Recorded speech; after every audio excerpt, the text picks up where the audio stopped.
ஐயனார்களை பூரா பாருங்க அருவாளோடு இப்படி நிற்கும். வடக்கே இருந்து எதிரிகள் வந்தார்கள், வடக்கை பார்த்து ஐயனார் அருவாளோடு நிற்பாரு. இங்கும் கோட்டையில் ஒரு ஐயனார் நின்று கொண்டிருக்கிறார். வடக்கே இருந்து எவனும் இங்கே வந்து விடாதே, நடமாடும் ஐயனாராக இங்கே வாழ்ந்து கொண்டிருக்கக்கூடியவர் முத்துவேல் கருணாநிதி ஸ்டாலின். அமைச்சர் அண்ணன் அமைச்சர் உள்ளிட்ட அவையில் இருக்கக்கூடிய அனைவருக்கும் வணக்கம்.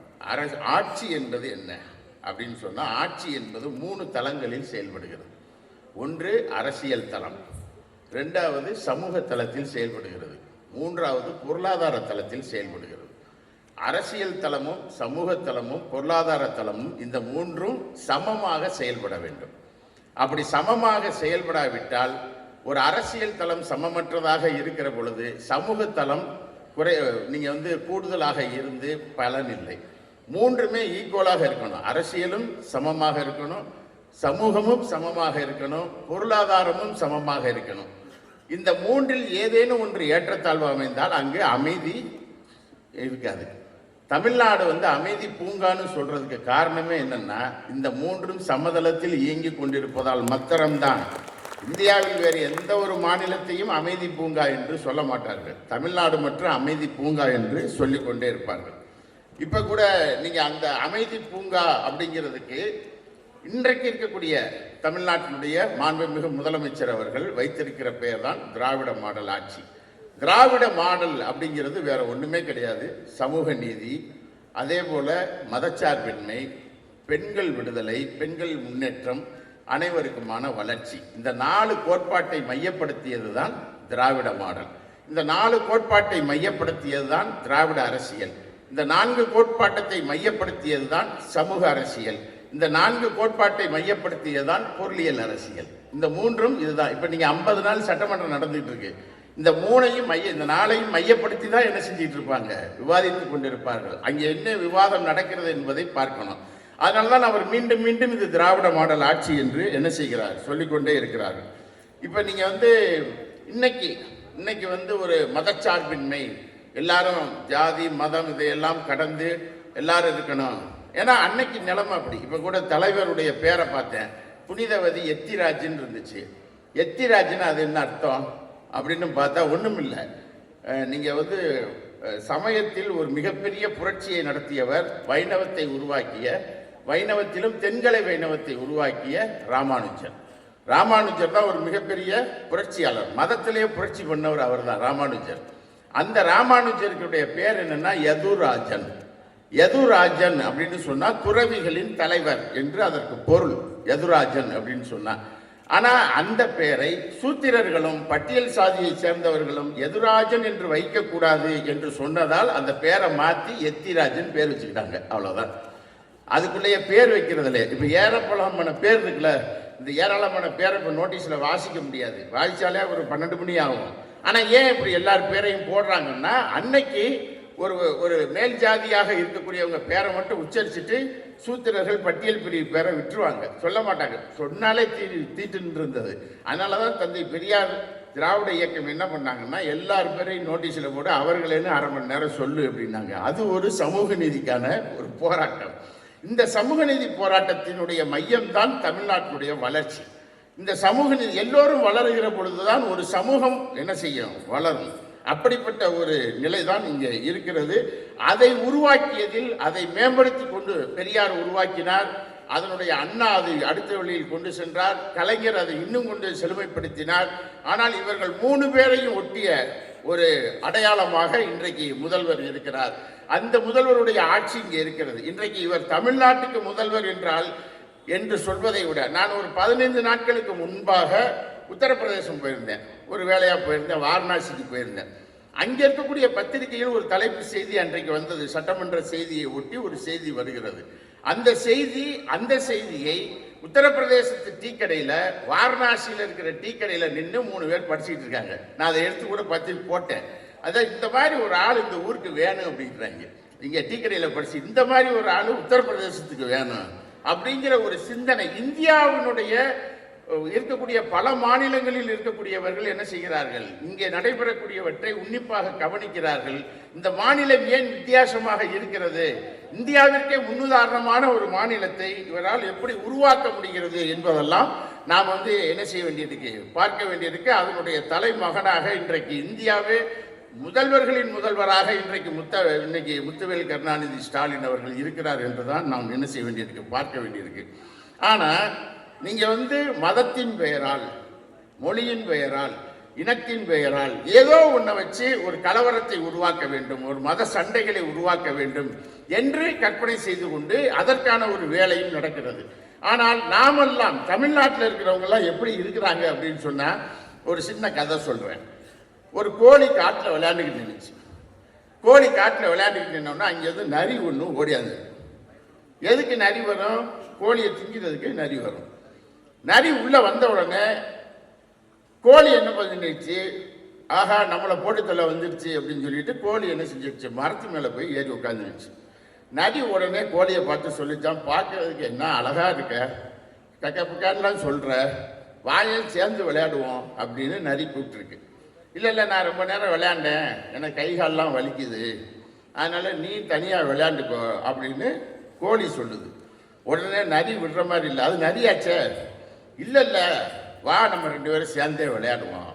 இல்லை நான் வரமாட்டேன், நான் உன்னை அடித்து தின்றுவேன்னு சொல்லித்தானே நீ வந்து வரமாட்டேன்னு சொல்கிற அப்படின்னு கேட்டுச்சு. அப்படிலாம் ஒன்றும் இல்லை, உனக்கு ஒரு விஷயம் தெரியுமா அப்படின்னு நரி கோழிகிட்ட சொல்லித்தான். என்ன? நேற்று ராத்திரி காட்டுக்குள்ளே ஒரு கூட்டம் நடந்துச்சு, அந்த கூட்டத்துக்கு கடவுள் வந்தார். கடவுள் வந்தா? ஆமாம் கோழி சொல்லி. கடவுள் வந்தாரான்னு கோழி கேட்குது. ஆமாம் கடவுள் வந்தார். என்ன கடவுள் என்ன சொன்னார்? இனிமே உங்களுக்குள்ள யாரையும் அடிச்சு கிடிச்சு திங்கக்கூடாது, மிருகங்களுக்குள்ள அடிச்சு கிடிச்சு திங்கக்கூடாது அப்படின்னு கடவுள் சொல்லிட்டு போயிட்டாரு.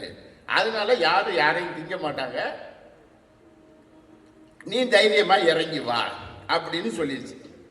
சொன்ன உடனே கோழி இப்படி யோசிச்சு மேல இருந்து பார்த்துக்கிட்டு, அப்படியா அந்த பின்னாடி ஒரு சிறுத்தை வருது பாரு, அந்த சிறுத்தையும் நீனு சேர்ந்து விளையாடுங்க முதல்ல, அதுக்கு பின்னாடி நான் என்ன செய்றேன், உன் கூட இறங்கி வாரேன்னு கோழி சொல்லியிருக்கு. அப்ப உடனே திரும்பி பார்த்த நரி என்ன செஞ்சிருச்சு, ஓடிடுச்சு.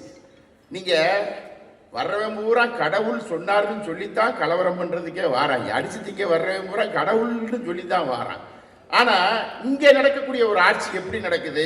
கடவுள் நம்பிக்கைகளை, மக்களிடம் இருக்கக்கூடிய நம்பிக்கைகளை, நான் கூட அண்ணன் சேகர் பாபு அவர்களுக்கு ஏராளமான செய்திகளை நான் அவரோடு பகிர்ந்து கொண்டிருப்பேன். இன்றைக்கு வந்து ஒரு நீங்க வந்து ஆன்மீகம் என்பதிலிருந்து இருக்கட்டும், அந்த ஆன்மீகத்தினுடைய ஆட்சி எப்படியாக இருக்கிறது, அந்த ஆட்சியை நீங்க வந்து நான் ஒன்னே ஒரு கேள்வி கேட்கிறேன்.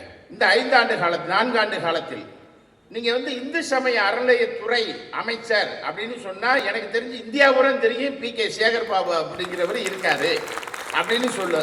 நான் இந்த கூட்டத்தில் ஒரே ஒரு கேள்வியை கேட்கிறேன். இந்த 4 வருஷத்துக்கு முன்னாடி இந்து சமய அறநிலையத்துறை அமைச்சர் யாருன்னு சொல்லுங்க, இப்பயே 10,000 ரூபாய் தரேன். யாராவது ஒருத்தர் கையை தூக்குங்க, யாராவது ஒருத்தர் கையை தூக்குங்க. ஊருக்கே தெரியாது, தெரியாது யாருன்னு சொல்லிட்டேன் நானு. அந்த பேர் அவருக்கே மறந்துருக்கேன், யாரு அமைச்சராக இருந்தவருக்கே மறந்துருக்கேன்.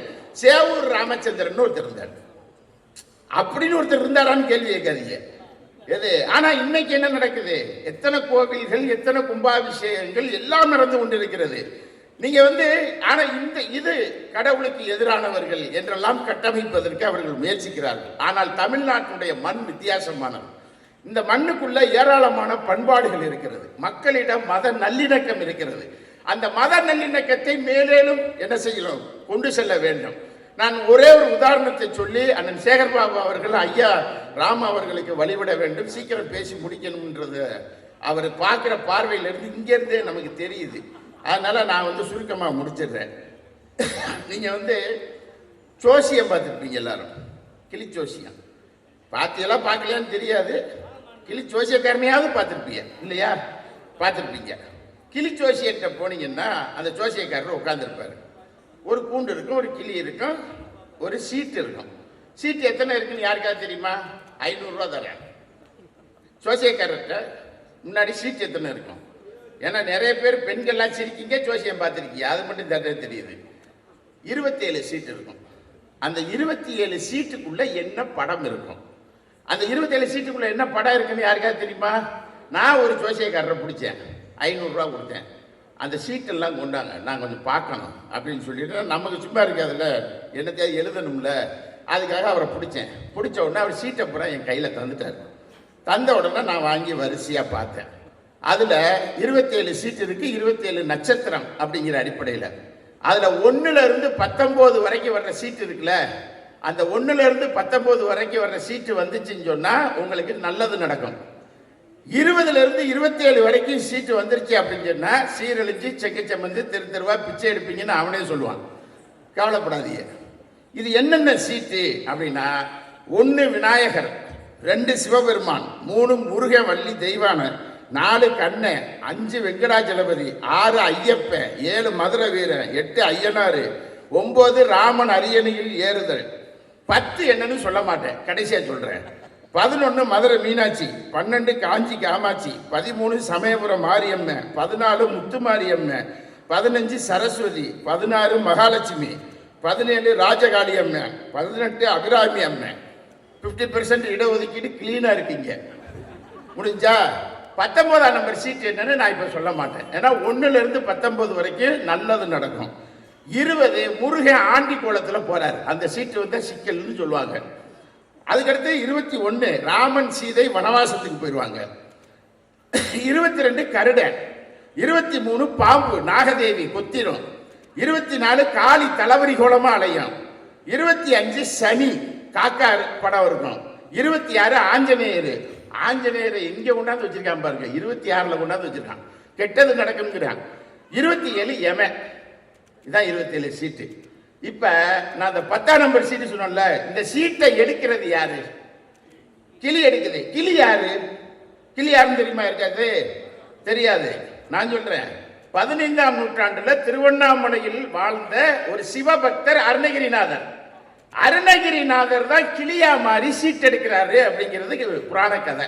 அருணகிரிநாதர் ஏன் கிளியா மாறினாரு அப்படின்னு சொன்னா, தஞ்சையை ஆண்ட கரட மகாராஜாவுக்கு கண்ணு போனதாக, அவருக்கு கண்ணு வர வைப்பதற்காக அருணகிரிநாதர் தஞ்சாவூர் வந்ததாகவும், அங்கே அருணகிரிநாதர் வந்த உடனே அவர் கண்ணு தெரியணும்னா மேலோகத்தில் இருக்கக்கூடிய பாரிஜாதி மலரை கொண்டு வந்து அவர் கண்ணில் ஊத்துனாத்தான் கண்ணு வரும்னு சொன்னதாகவும், உடனே அருணகிரிநாதர் என்ன செய்யறாரு, அட்டமாசக்தி உருவத்தை எடுத்து அவர் கிளியாக மாறி மேலே சென்ற பொழுது அவரது உருவத்தை அரக்கர்கள் தீ வைத்து கொளுத்தி விட்டதாகவும், அப்புறம் திரும்பி வந்து கண்ணனுக்கு அவரு மன்னனுக்கு கண்ணை கொடுத்துட்டு தான் உடலை போய் உள்ள போய் போனோம்னா போக முடியல, தீ எரிஞ்சு கிடக்கு. அப்ப கிளியாவே நிக்கிறாரு.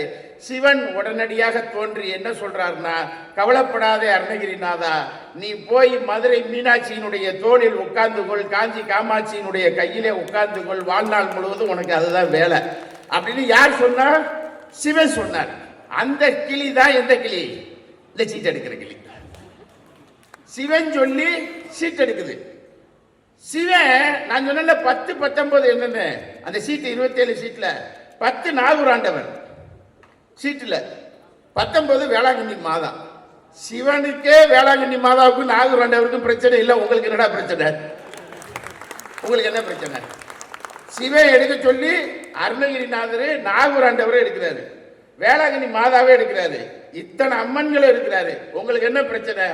அப்ப ஒரு மத நல்லிணக்கம் தமிழ்நாட்டில் எப்படி 500 ஆண்டுகளுக்கு முன்னால் கட்டமைத்திருக்கிறார்கள் என்று பாருங்கள். இந்த மத நல்லிணக்கத்தினுடைய நாயகன் யார் தெரியுமா? முத்துவேல் கருணாநிதி ஸ்டாலின். மறந்துடாதீங்க, அதுதான் முக்கியம். நீங்க இங்க அம்மன்கள் இருக்கிறார்கள், ஐயனார்கள் இருக்கிறார்கள். ஐயனார்களை பூரா பாருங்க, அருவாளோடு அப்படி நிற்கும். வடக்கே இருந்து எதிரிகள் வந்தார்கள், வடக்கை பார்த்து ஐயனார் அருவாளோடு நிற்பாரு.